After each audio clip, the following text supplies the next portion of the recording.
quels sont les avantages si tu ne vas pas au jeu de Paris. Et je me rappelle d'être au téléphone avec toi et de me dire, bon, désolé, je te le dis, hein, celle-ci, elle a rien compris. Elle ne comprend rien.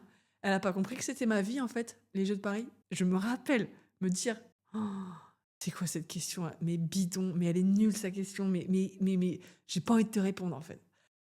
Et donc, j'ai pas donné de réponse.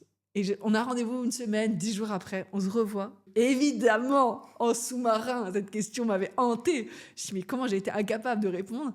Tu m'as reposé la question, mais genre au début de notre entretien. Quels sont les avantages de pas aller?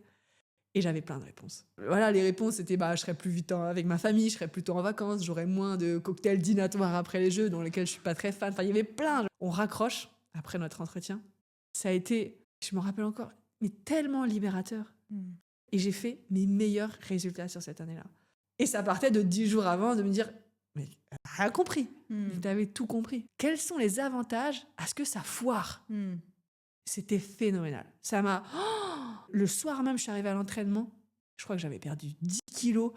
Mon sabre, il était plus long et plus léger. Et je volais, quoi. Je dis, mais en fait, les gars, si j'y vais pas, moi, je sais pas, mais moi, je serais en vie. Et je serais...